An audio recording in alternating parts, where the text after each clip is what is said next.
सूरजपुर नाम का एक गांव था जहां पर कोमल नाम की एक लड़की रहा करती थी। कोमल का स्वभाव उसके नाम की तरह ही कोमल था। वो हर किसी की मदद करती और हर किसी से प्यार से बात करती। कोमल की माँ उसके बचपन में ही गुजर गई थी, जिसके बाद कोमल के पिताजी ने दूसरी शादी की। कोमल की सौतेली माँ सीमा बहुत कठोर दिल की थी। वो कोमल को हरदम मारती और डांटती रहती थी और उससे घर का सारा काम कराती, लेकिन अपनी असली बेटी प्रिया को बिल्कुल रानी की तरह रखती। कोमल के पिता कमाने के लिए शहर गए थे, इसीलिए सीमा और प्रिया दोनों कोमल पर हुक्म चलाया करती थी।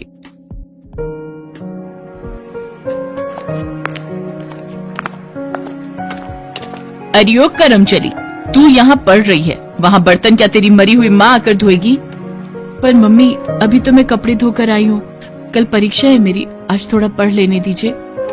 अरे पढ़ के क्या कलेक्टर बनेगी? चुपचाप जाके बर्तन धो। लगता है तू मेरी मार भूल गई है, तुझे याद दिलाना पड़ेगा। ठीक है मम्मी, मैं जा रही हूँ। कोमल फिर पढ़ाई छोड़कर बर्तन धोने चली जाती है। एक दिन सीमा अपनी सगी बेटी प्रिया को ढेर सारे कपड़े दिखा रही थी। ये देख बेटा, तेरे बाबूजी ने कितने सारे कपड़े भिजवाए हैं शहर से, इनको पहनकर तो तू एकदम राजकुमारी लगेगी। मम्मी, ये फ्रॉक कितनी सुंदर लगेगी ना मेरे पर, देखो ये सब मेरे लिए है। हाँ हाँ बिटिया, ये सब तेरे लिए भिजवाए हैं तेरे पापा ने। उस कलमुही को तो एक कपड़ा भी इनमें से नहीं दूंगी। तभी वहाँ कोमल आ जाती है। माँ, मेरे पास भी कपड़े नहीं है, सभी कपड़े फटे पुराने हैं। क्या मेरे लिए पिताजी ने कपड़े नहीं भिजवाए? तू क्या करेगी नए कपड़ों का? तेरे लिए कुछ भी नहीं भेजा तेरे बाप ने। जो प्रिया के पुराने कपड़े हैं वो तू पहन ले। तू मेरे पुराने कपड़े पहनेगी? मम्मी, ये इसी लायक है। कोमल वहाँ से उदास होकर चली जाती है। प्रिया और कोमल गांव में घूम रही होती हैं। प्रिया ने नए कपड़े पहने हैं और कोमल वही पुराने कपड़ों में रहती है। तभी प्रिया की दो दोस्त चिंकी और मिंकी उनको रास्ते में मिलती है। अरे प्रिया, आज तो तू इन नए कपड़ों में बहुत सुंदर लग रही है, कहाँ से लेकर आई? ये मेरे पिताजी ने शहर से मेरे लिए कपड़े भिजवाए हैं। कोमल, तेरे लिए शहर से तेरे पापा ने कुछ नहीं भेजा? इससे कोई प्यार ही नहीं करता, इसीलिए इसके पापा ने कुछ नहीं भेजा। वही मैले पुराने कपड़े पहनकर घूमती रहती है, इसीलिए तो कोई इससे बात नहीं करता। आज मेरा जन्मदिन है तो हमने घर पर पार्टी रखी है। प्रिया, तुझे भी आना है, और कोमल तू भी आ जाना। अरे तू इससे क्यों बुला रही है? ये ऐसे ही फटे पुराने कपड़ों में आ जाएगी, इसके पास तो कपड़े भी नहीं है। अरे मैं तो इसलिए इसे बुला रही हूँ कि आखिर में कोई बर्तन धोने और सफाई के लिए भी तो चाहिए। ये बोलकर सारी लड़कियां कोमल पर हंसने लगती हैं। कोमल को ये बात बहुत बुरी लगती है। कोमल उदास मन से अपने घर की तरफ जा रही होती है। तभी वो देखती है कि एक जादूगर उसी रास्ते से गुजर रहा होता है।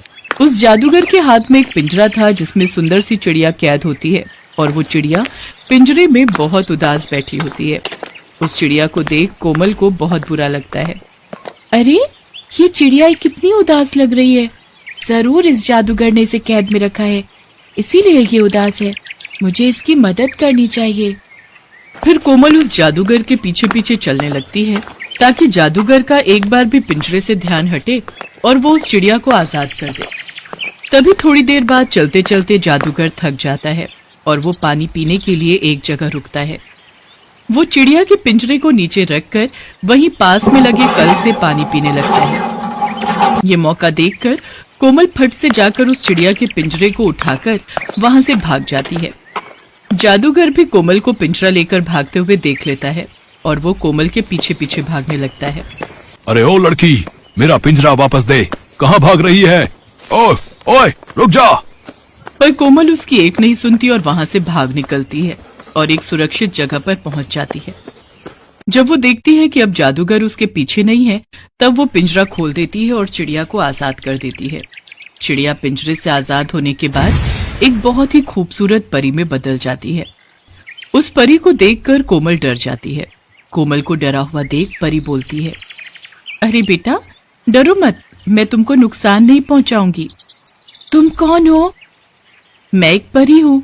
मुझे उस जादूगर ने अपने जादू से एक चिड़िया बना दिया और इस पिंजरे में कैद कर लिया था, लेकिन तुमने मुझे आकर उस जादूगर की कैद से छुड़ा लिया। तभी वहां जादूगर पहुंच जाता है। अरे ओ लड़की, तेरी हिम्मत कैसे हुई इस पिंजरे को लेकर भागने की? चल मेरा पिंजरा वापस दे। नहीं नहीं, ये पिंजरा इसे मत देना, वरना ये फिर मुझे इसमें कैद कर लेगा। तू मानेगी मेरी बात या नहीं? तू जानती है मैं कितना खतरनाक हूँ।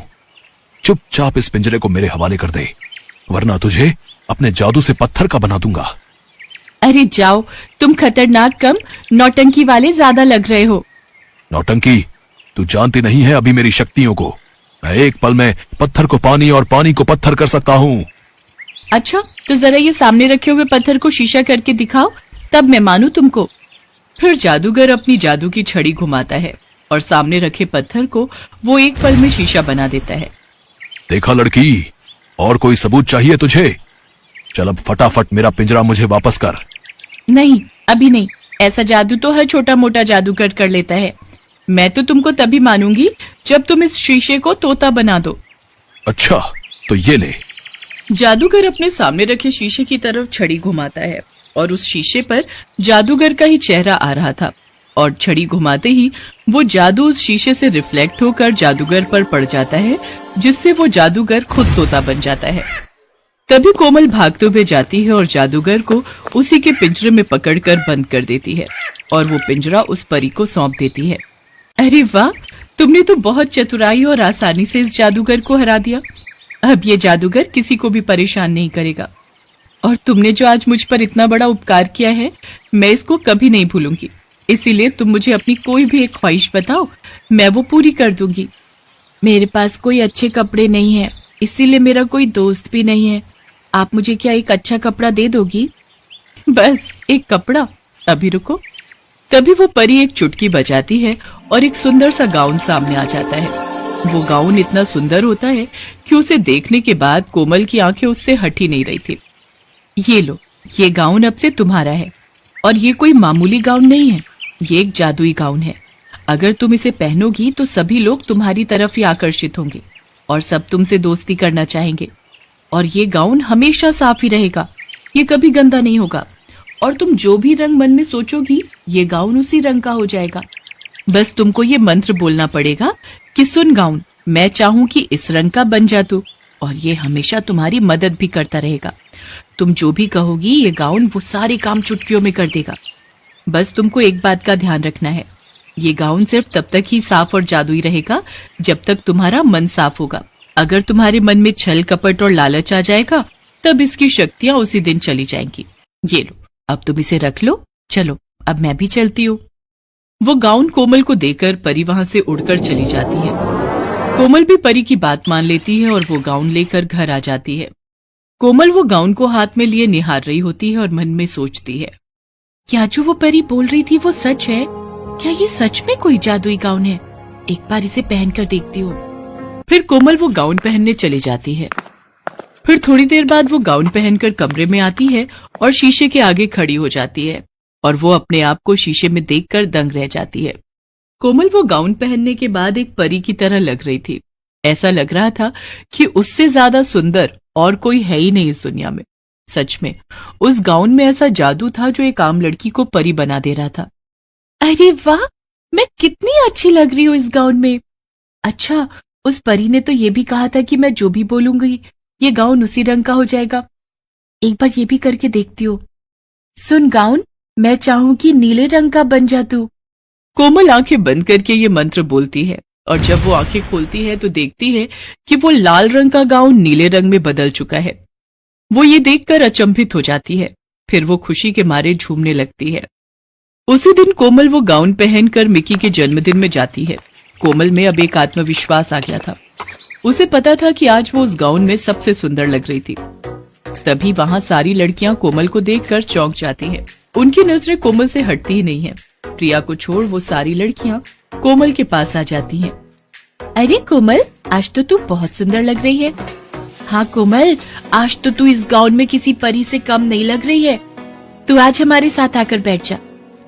पर ये सब कोमल की सौतेली बहन प्रिया को बर्दाश्त नहीं होता। प्रिया से ज्यादा लोग कोमल की तारीफ कर रहे हैं और उससे बातें कर रहे हैं। धीरे धीरे उस जादुई गाउन की वजह से कोमल का सारा काम आसान हो गया। जो भी उसकी सौतेली माँ उसको काम देती, वो सारे काम कोमल अपने जादुई गाउन के जादू से चुटकियों में कर देती।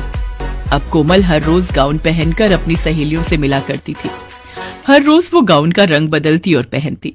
इस तरह कोमल अब अपनी जिंदगी आराम और सुकून से बिताने लगी। उस जादुई गाउन ने कोमल की जिंदगी बदल दी। इस कहानी से सीख मिलती है कि अगर आप बहादुर हैं, मेहनती हैं और आपका दिल साफ है, तो भगवान भी आपकी मदद करेंगे।